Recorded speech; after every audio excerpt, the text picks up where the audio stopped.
gentlemen, before we move ahead, we have one more session with us, and I request all of you to please stay back because this is a very important session and that's something that you would not want to miss. So as I just mentioned, this is going to be a very riveting session as we welcome our very empowering orator who comes with a robust industry experience spanning over 9 years across startup ventures, product development, and consulting firms. He brings with us a wealth of expertise to the stage, making him a trailblazer in the realms of data science, blockchain, and DevOps. In his current role as a solutions architect at Cast AI, he has been on the forefront of innovation, empowering businesses to optimize their spending habits on Kubernetes. So today he is here to share his invaluable insights on DevOps efficiency, a topic that is more timely and transformative. So to enlighten us with his expertise without any further delay, let us all welcome with our happy claps the stalwart himself, Mr. Gaurang Singh, Solutions Architect at Cast AI. Can I please request Gaurav to please join us on stage and take the stage. Yeah, you can speak here also. Yeah, that's fine. Yeah, thank you all for giving me this opportunity. Today I'll be talking about how we help customers to optimize their Kubernetes infra. At the same time, do not hinder their performance, right? So first of all, let's understand what is the problem, right? What is the granularity of the problem? What is the scope of the problem, right? So first of all, let's start with some stats. So Gartner estimates that half of your cloud bill actually is wasted, right? And this is the report from Gartner. There's one more report from Datadog, which basically says that half of your applications are using less than 30% of your CPU resources, right? So that is the massive waste we are looking at as of now, right? And the problem is not small. It's a 300 billion problem, right? And just now, Google has announced that they're going to increase the price of their cloud bill. So Google is getting expensive. And I'm sure that AWS and Azure will going to follow the suit and increase the pricing, right? So let's understand what's happening, right? So we start with analyzing our Kubernetes bill. That is the first step. We understand basically what is the problem, right? Where we are spending, how much we are spending, right? And where we are wasting. And at the same time, are we actually looking for the cost in Kubernetes, right? That's the next level of complexity. The Kubernetes cost itself is very, very complex in terms that you have to answer the questions of how much you're spending in terms of infra, how much you're spending in terms of running an application in the Kubernetes space, product-wise spend, and lots of many more questions, right? So this is what we are, as of now, we are trying to understand. And let's suppose if your AWS bill actually shot up and it out of the budget today's month, it's not your problem. Why? Because the bill itself is so complex, right? And it's by design. Why? Because the bill is too long. They have lots of components. You have compute cost, you have storage cost, you have network cost, and again, the cost is distributed among the regions. It's very, very complicated, right? And to understand this is a huge challenge. So let's suppose we understand this problem, right? And the major part of the bill is compute. We all understand this. And let's target problem one by one. So we started looking for compute. And then we decided to go for a low-cost instance, right? So what are the options we have available as of now? So the main option is basically on-demand instance you pay 100% for that. You go to the cloud provider. They say that, okay, if you reserve and give a commitment, I'll give you a discount. And that is the 40% discount you get on reserve instance, right?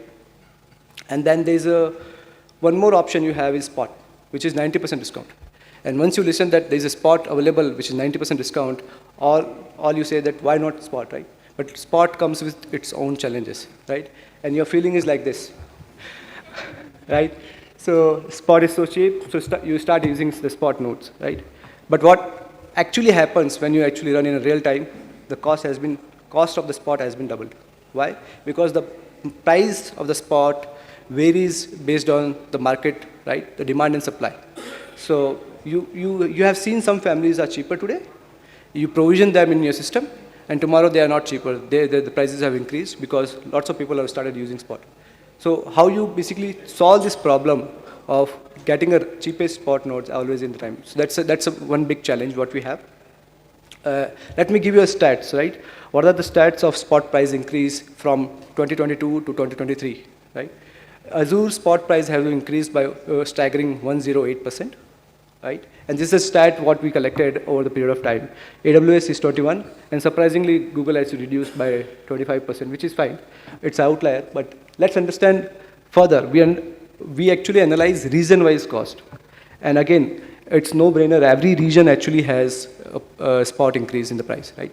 Then what if the family-wise pricing? So we again analyze family-wise pricing, and these are the stats we have. Every family, by and large, is increasing the spot pricing, right? So we started using spot, but again, the spot prices have changed. Okay, let's move on. What are the next problem? The next problem is how you basically handle this complication in the cloud-native environment, right? Which is Kubernetes, right? So here is one example, and very miniature example you have, where you have 3 nodes in the system. You try to position the application. Here I'm calling it pod in every node, right? And you see, as you see here, we have node 0 is being highly utilized, and node 1 is being very much low utilized, right? And the problem is very complex here. Why? Because the size of the application in terms of requested CPU and memory is different. So the scheduler has to pick a node which is the least optimized one. And it doesn't have a choice. At the time pod comes, he has to place it somewhere. And it ends up happening a low utilization of the nodes, and you end up like here, right? It's a jigsaw problem, right? When it comes, you don't have any option. You have to find the right fit at that point in time. And you will not find an exact match for your application. You end up here, right? You are wasting in between lots of space, right? So then let's suppose now you are moving to a cluster which is 1,000 nodes. You started managing it by node, but now you have the problem scale from 3 nodes to 1,000 nodes. You will fall asleep, right, while doing this all management. It's very tedious task, right? Let's move on to our next problem. So now we understood that node had a problem. We found that spot is cheaper. We started using spot. The second set of problem we have is node utilization, where we understood that it's not a straightforward problem. We have to keep finding the best fit at that point in time and place it. So we end up having less utilization in each node, right? And now the next complexity in the stack is basically workload optimization, where it means the developer actually started application with assuming that your usage is the blue mark, so that he over-provisioned a little bit and requested numbers are like this, right? But when you actually run it, you find out that the actual usage is like this. So you overspend in terms of request, and you waste CPU there. So we are wasting here, and this again the problem. Let me give a real example. This is the real screenshot of a customer, which we took. And let me zoom into the request and memory part, right? The customer actually requested for 30 CPUs and almost 57 gig of RAM, but the actual utilization is 3 CPU and 46 gig of RAM. So they are almost wasting 27 CPUs here, right? So this is a live example what we have. And there are lots of waste is generated because of these problems here, right? So here is a live example what we have. And let me explain the graph, right? The x-axis basically is telling you the time, and the y is basically the number of CPUs provision in the cluster, right? Here the blue line basically is the CPU provision in your cluster, which means the CPU you are paying for the cloud provider. And the yellow line is basically what your workload is asking for. And the gap between is basically the waste you're generating, right? Here is one more example. ML training job is one of our customers. They started their job at some point in time, and they started requesting for 6,000 CPU. Autoscaler was good enough. They provisioned the CPUs, but slowly the jobs were completing and moving to completed state. But at the same pace, the provision CPU is not finishing, right? So that they are actually increasing waste. And this is the exact waste. And what are the waste here? 6,000 CPU for 4 hours. That was the waste you basically generated out of it. And let's suppose you have 10 clusters with 6,000 CPU, 4 hours wasting. What is the impact on your cloud bill, right? This is the stats we generated out of 4,000 applications which we handle as of now. And the average right-sizing waste is basically 37%, right? And then we are further dig down into the cloud provider wise, what is the waste? So the AWS stands as 38%, GCP and Azure as 36%. So no outliers, all the cloud provider, exactly same behavior. You are actually generating waste almost 37% on average, right? Then what we did basically is we basically changed the machine type. And when we change the machine type, only by family change, we are able to get a 99% saving on an average across the cloud provider, right? And then what was the overspend on average? This 2.4 times overspend on an average or any customers what we got, right? This is the stats from what we collected from 4,000 applications. And it doesn't need to be this way, right? You should not be wasting CPU resources. You should not be wasting memory resources, and you should not be paying over to the cloud provider. You should be paying what you're actually using, right? So what we did, we give this problem to an AI engine and ask him to optimize it. We just not give this to an AI engine and ask him to optimize. We ask them to optimize it with automation. So we no need to do manual work after, after getting the solutions. So what are the end results? These are the end results, and this is a live problem what we have. This problem statement is with the solution, social and media company. They were actually processing lots of documents and getting a generative summary out of it, right? So what we did, this is the before graph, right? So they started at 9 o'clock. All of a sudden, the spikes start. Workload started asking lots of CPUs. They started finishing up. The yellow line basically going gradually down, but the provision line is not going gradually down. And what is the end story? They are wasting almost 10,000 CPUs for 4 hours. They're paying for those 10,000 CPUs for 4 hours, but were not utilizing it, right? What is the efficiency you are getting? You are getting 30% efficiency out of this job, right?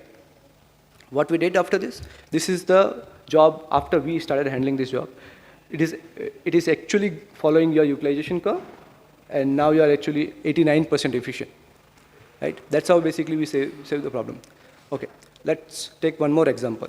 So here the example is, again, ML training job. One of our customers is APEC customers here. We solve this problem for them. So it basically, they started, it's the same fashion. I think the same example I gave earlier, right? They started with the peak. Gradually, they were going down. At the same time, we are also removing the capacity at the same time. What is the end result? We are able to save them a lot of money on that, right? This is again another example where basically we follow the utilization curve and were able to reduce the waste as fast as possible. And the result is basically, it's somebody's phone here ringing. Yeah. Fine. No problem.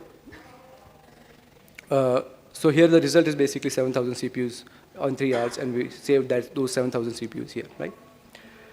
This is the example I showed you earlier, which was wasted by the customer, right? And how we actually use extreme optimization over here. We made it like this. The waste is basically very minimal here, right? And we're following the utilization curve. That's the example of extreme AI.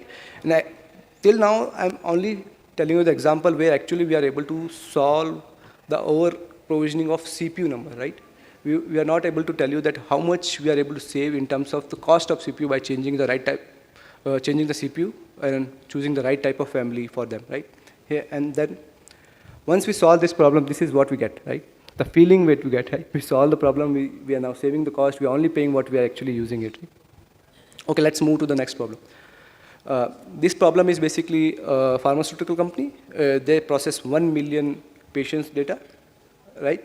And what we got here. So they ran one training job. It took 2 hours, 1.2 hours, 45 nodes of on-demand node, right? So here we are actually trying to solve per CPU cost, how much they are paying. So we are removing the waste also. At the same time, we are finding the right machines, which we are paying less to the per CPU they provision in the system. So the job took $219 to complete, right? Same job, what we now optimized. What we did basically is we distributed the load between on-demand and spot. So we pick 20 spot nodes, right, for on-demand node. Same time, the job run for 1.22 hours, right? Task completion rate is again same, 99.9%. And the cost of this particular job is now $52. A massive 76% reduction on the same job, right? So that's what we are able to achieve. This is all real time. We don't need to sit and do it. The AI engine does the task for you. And the moral of the story is the problem is too complex to solve by humans, right?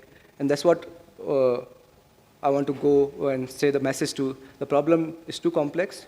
And if you think that you are paying more to the cloud bill, it's normal. It's general behavior everywhere. Yeah. And if you want to solve the problem, you can contact me here. Probably I can help you to optimize your cluster. Yeah. Thank you. Can I take a question? Okay. Okay. If you have questions, you can come to our booth and we can help you there. Thank you.